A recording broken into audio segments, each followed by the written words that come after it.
Le thème de la mutation est au cœur de la saga Fallout. Elle altère les créatures vivantes, affectées par les radiations, un virus ou une manipulation génétique, mais aussi la société ou le comportement des hommes après l'apocalypse nucléaire. La plupart du temps, la transformation physiologique s'accompagne d'une transformation mentale, qui peut faire d'une créature placide un monstre hostile. Les caméléons deviennent ainsi des griffes morts, les limules des fangeux. De tous les êtres vivants dans l'univers Fallout, Harold est l'un de ceux qui subissent les mutations les plus spectaculaires. Le PNJ plutôt anecdotique du premier Fallout devient au fil des épisodes un personnage tragicomique particulièrement apprécié des fans. C'est aussi celui qui, avec au moins 3 jeux à son palmarès, connecte entre eux le plus d'épisodes. Pour éclairer les zones d'ombre de la vie de Harold, je vais me référer à Van Buren, le Fallout 3 de Black Isle, abandonné en 2003, dans lequel devait figurer le personnage. Bien qu'imaginé par quelques-uns des concepteurs des premiers Fallout, les événements relatés ne font pas partie du canon. En d'autres termes, ils ne sont pas officiels, n'étant pas reconnus à l'unanimité comme appartenant à l'histoire de Fallout. Afin de respecter l'histoire officielle, ce Vault Boy apparaîtra lorsque des événements non canon seront évoqués. Harold est né en 2072, 5 ans avant la Grande Guerre, ce qui fait de lui un des rares témoins du monde pré-apocalyptique, avec Robert House ou l'unique survivant personnage joueur de Fallout 4. Il est emmené dans l'abri 29 juste avant la chute des bombes. Nous apprenons dans Van Buren que cet abri 29 est peuplé d'enfants uniquement, placés sous la responsabilité de Diana, un cerveau humain connecté à un superordinateur Zax et assisté par des robots. Un habitant est parfois choisi pour quitter l'abri et explorer le monde, aucun ne revient jamais. En 2090, c'est le jeune Harold qui est expulsé puis emmené à la crèche, un écosystème paradisiaque niché au fond d'un canyon secret où il retrouve Diana. Elle lui propose de rester, ce qu'il fera pendant un moment avant de prendre le large. En 2090, Harold, 18 ans, a donc quitté l'abri 29. Il erre dans les terres désolées et gagne le centre où il commence une fructueuse carrière de marchand ambulant. Malheureusement, les attaques de pillards puis de créatures mutantes sont de plus en plus fréquentes et atteignent leur paroxysme en 2096, alors qu'Harold est à la tête d'une véritable petite compagnie de caravanes. Quelques années plus tard, excédé par ces attaques incessantes et les pertes humaines et financières qu'elles induisent, il organise avec son ami le médecin Richard Gray une expédition pour remonter à la source des raids mutants et détruire le fléau. Le 23 juin 2102, il découvre la base de Mariposa et ses cuves contenant le virus VEF. L'expédition tourne au cauchemar, les visiteurs indésirables se font massacrer par la sécurité robotique encore active. Une pince mécanique heurte Richard Gray et le projette dans une cuve, assommant Harold au passage et l'exposant dangereusement au VEF. Gray deviendra le maître, principal antagoniste du premier Fallout, qui partagera d'ailleurs de troublants points communs avec Harold, puisque tous deux subiront une monstrueuse métamorphose et développeront des facultés sensorielles hors du commun. Harold se réveille plus tard dans le désert, comme si quelqu'un ou quelque chose l'avait extrait de la base. Il commence déjà à muter. En dépit des apparences, Harold n'est pas une goule, mais un mutant.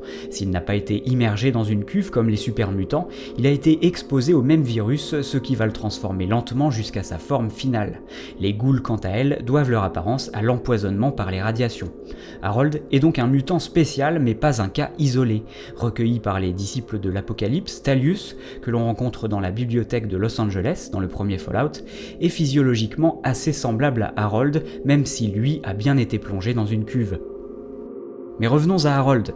Quelques jours plus tard, des marchands le retrouvent et le ramènent en ville où ses partenaires et employés l'abandonnent, horrifiés par son apparence. Semblable à une goule, Harold sera traité comme tel pendant la majeure partie de sa vie. Rejeté par les humains et livré à lui-même, il connaît une lente décrépitude, traînant sa carcasse dans les environs du centre pendant 60 ans. C'est en 2161 qu'il fait la rencontre de l'habitant de l'abri dans son taudis de la vieille ville.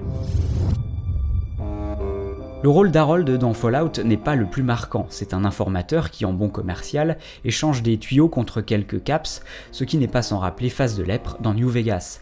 Mais son apparence repoussante conjuguée à un humour plutôt noir le rendent sympathique. Il semble malade et souffre de troubles amnésiques, probablement les séquelles de l'accident de Mariposa, mais parvient tout de même à raconter au héros la désastreuse expédition. À ce moment, le joueur est loin de se douter que le boss qu'il affrontera à la fin du jeu est ce Richard Gray dont parle Harold. C'est sans doute à partir de la fin de Fallout, en 2162, qu'un arbuste prénommé Bob commence à s'enraciner sur le crâne de Harold. Plus de 30 années s'écoulent avant que l'on découvre en 2197 un individu qui pourrait bien être Harold, à 3000 km du centre, près des ruines de Chicago. Le guerrier, personnage joueur de Fallout Tactics, rencontre en effet un mercenaire qu'il peut recruter après avoir aidé les ghouls lors de la mission à Quincy. Prénommé Harold, cet amateur d'explosifs est âgé de 124 ans, à peu près l'âge de son homonyme de l'Ouest. Bien que Tactics soit considéré comme semi-canon, c'est-à-dire qu'une partie seulement des événements qui s'y déroulent sont officiellement reconnus, il est peu probable que ce Harold soit le Harold. Il n'offre d'ailleurs aucun dialogue et n'est qu'un combattant de plus sous le contrôle du joueur. Mais les développeurs de Microforte rendent un hommage appuyé au personnage à travers la description et les traits de la recrue de la confrérie de l'acier du Midwest. Le bonsaï qui lui pousse sur la tête est évidemment issu de Fallout 2, même si Bob ne correspond en fait à aucune espèce d'arbre connu. Bien des années après la défaite du maître, Harold s'est installé à Gecko, loin au nord. Cette petite ville, située près de la Cité de l'Abri, est le point de chute des réfugiés ghouls après la destruction de Necropolis. La communauté s'est établie autour d'une ancienne centrale nucléaire de Poseidon Oil. Harold est devenu maire de Gecko quand il rencontre l'être élu en 2242. On retrouve l'horrible mutant du premier opus, désormais coiffé de l'arbuste qu'il surnomme Bob, ou Herbert selon ses humeurs. Toujours aussi gouailleur, un peu plus sénile, il se préoccupe désormais du sort de ses amis ghouls et demande à l'être élu de l'aider à remettre la centrale en état. Il partagera ensuite avec lui ses souvenirs de sa rencontre avec l'habitant de l'abri.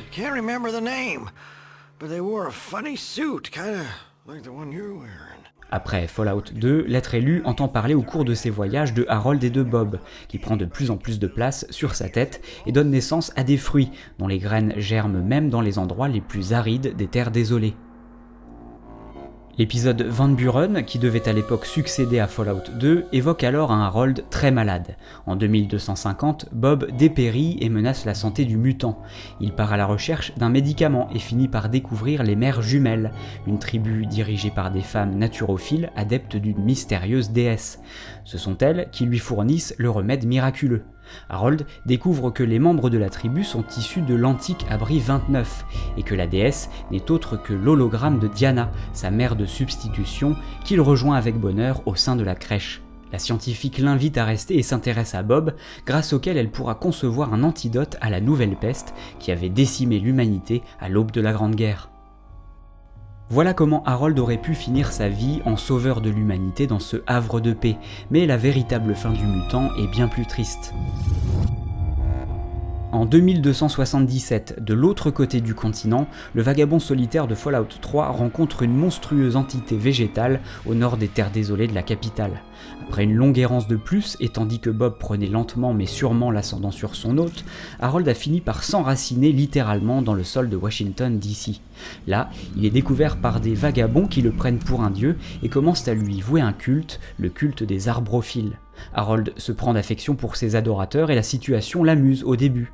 Bob Herbert s'épanouit, semant ses graines alentour et faisant fleurir un bosquet luxuriant, l'Oasis. Lorsque Harold se découvre le pouvoir de voir à travers les arbres, il pressent la venue du vagabond solitaire et place en lui tous ses espoirs.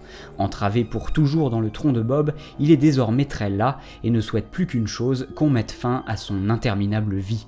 C'est le choix qui sera laissé au joueur, abréger ses souffrances en crevant le cœur du dieu esprit des arbrophiles, emmêlé dans les racines souterraines de l'arbre, ou le préserver et même faire en sorte que son pouvoir s'étende à toutes les terres désolées. A long time ago, I tend to lose track. Mémoire vivante mais défaillante du monde de Fallout, Harold est exceptionnel à bien des égards. Son corps subit des mutations spectaculaires mais son âme ne change pas. Il reste jusqu'au bout pacifique et même altruiste, considérant que le bonheur des autres prime sur le sien. Un être hideux et méprisable qui est pourtant l'instrument du bien et peut-être même le salut des terres désolées, puisque Bob réintroduit la végétation et produit un remède à la nouvelle peste dans Van Buren. Sous sa forme végétale, Harold s'apparente à une figure emblématique de la fantasy, empruntant à la fois aux Ents et leur cousin Huorn du Seigneur des Anneaux, et au Baral du Trône de Fer, ces arbres sacrés dans lesquels sont sculptés des visages pour permettre aux anciens dieux de voir notre monde. Mais le mutant ressemble encore plus à une autre créature de l'imaginaire fantaisiste, en la personne de Grand-mère Feuillage dans le Pocahontas de Disney. Si le mélange des genres peut choquer les puristes, il reste néanmoins plutôt dans l'esprit Fallout, puisqu'il joue avec les codes de la science-fiction dont la fantasy est un sous-genre. Le mythe de la transformation en arbre trouve quant à lui des échos dans la mythologie grecque. Dans les Métamorphoses, le poète Ovide raconte le destin de Daphné, transformée en laurier par son père, le dieu Pénée, pour la préserver d'Apollon, fou d'amour. Ce parallèle avec l'histoire de la nymphe grecque est plus pertinent qu'il n'y paraît. Comme Daphné, comme le héros tragique, Harold va devenir un mythe. Sa métamorphose est la transcendance qui fera de lui un demi-dieu éternel. Comme le héros tragique, il est le jouet d'un destin implacable mais facétieux. Longtemps rejeté par les humains à cause de son apparence, il est finalement adulé par les mêmes humains. Enfin, tout comme Daphné, Harold conserve jusqu'au bout une certaine forme d'innocence qui transparaît dans son caractère doux ou dans son amitié pour la jeune arbrisseau If. Comme si à la fin de sa vie, Harold était toujours cet enfant qui, des siècles plus tôt, entrait dans l'abri 29.